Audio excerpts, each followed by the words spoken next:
Our conversation is with Mr. Yuri Alexandrovich Bezmenov. Mr. Bezmenov was born in 1939 in a suburb of Moscow.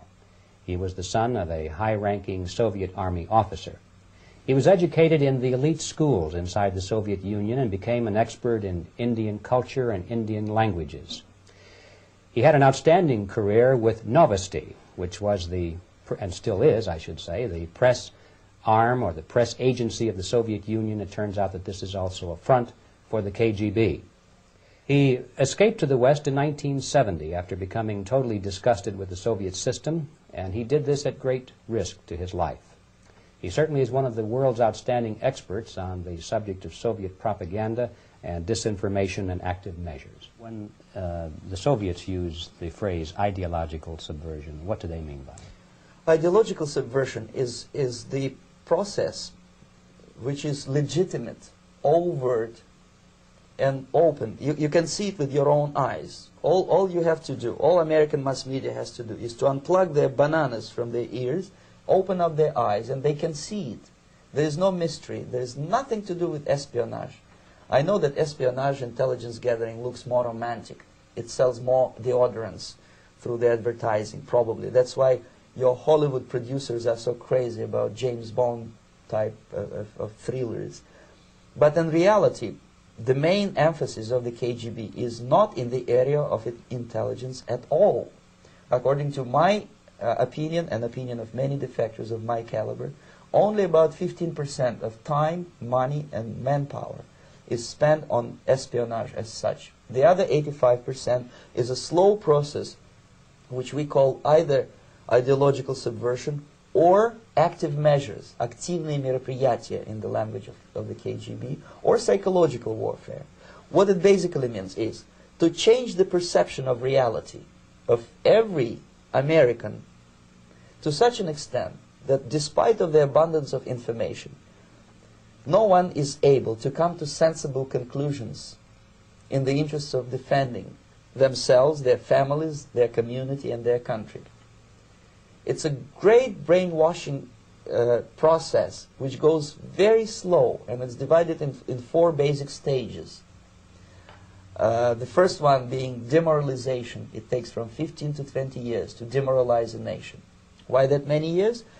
Because this is the minimum number of years which requires to educate one generation of students in the country of your enemy, exposed to the ideology of the enemy. In other words, Marxism-Leninism ideology is being pumped into the soft heads of at least 3 generations of American students without being challenged or counterbalanced by the basic values of Americanism, American patriotism. The demoralization process in the United States is basically completed already. For the last 25 years, actually it's overfulfilled, because demoralization now reaches such areas where previously not even Comrade Andropov and all his experts would even dream of such a tremendous success.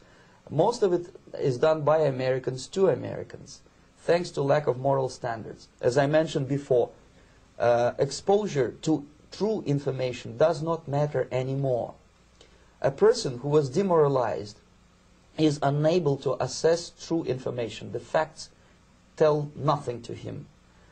Even if I shower him with information, with authentic proof, with documents, with pictures, even if I take him by force to the Soviet Union and show him concentration camp, he will refuse to believe it until he is going to receive a kick in his fat bottom.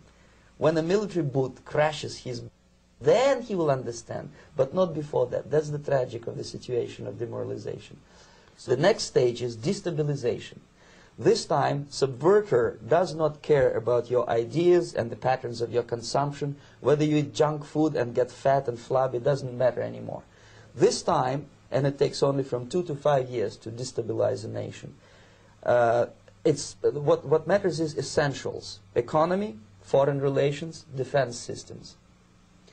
And you can see it quite clearly that in some areas, in such sensitive areas as defense and economy, the influence of Marxist-Leninist ideas in the United States is absolutely fantastic. I could never believe it 14 years ago when I landed in this part of the world that the process will go that fast.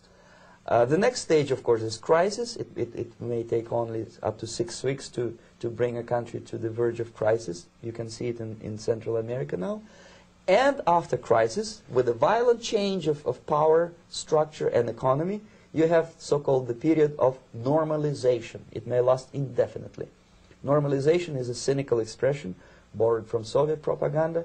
When the Soviet tanks moved into Czechoslovakia in '68, Comrade Brezhnev said, "Now the situation in brotherly Czechoslovakia is normalized." This is what will happen in the United States if you allow all these schmucks to bring the country to crisis, to promise people all kind of goodies and the paradise on earth, to destabilize your economy, to eliminate the principle of free market competition, and to put a big brother government in Washington, D.C., with benevolent dictators like Walter Mondale, who will promise lots of things, never mind whether the promises are fulfillable or not. Your leftists in the United States, all these professors and all these beautiful civil rights defenders, they are instrumental in the process of the subversion only to destabilize the nation. When their job is completed, they are not needed anymore. They know too much. Some of them, when they get disillusioned, when they see that Marxist-Leninists come to power, obviously they get offended. They think that they will come to power. That will never happen, of course. They will be lined up against the wall and shot. But they may turn into the most bitter enemies of Marxist-Leninists when they come to power. And that's what happened in Nicaragua. You remember most of these former Marxist-Leninists were either put to prison or one of them split, and now he's working against Sandinistas. It happened in Grenada when Maurice Bishop was already a Marxist. He was executed by a new Marxist who was more Marxist than this Marxist. Same happened in Afghanistan when first there was Taraki, he was killed by Amin, then Amin was killed by Babrak Karmal with the help of KGB. Same happened in Bangladesh when Mujibur Rahman, very pro-Soviet leftist, was assassinated by his own Marxist-Leninist military comrades.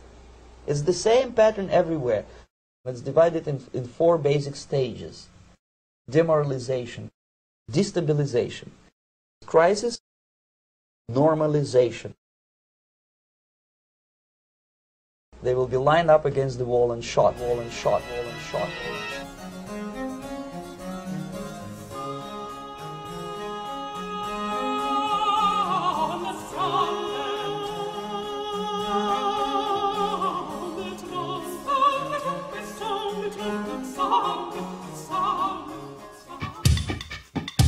Hey! Is this my turn? You want me to sing now?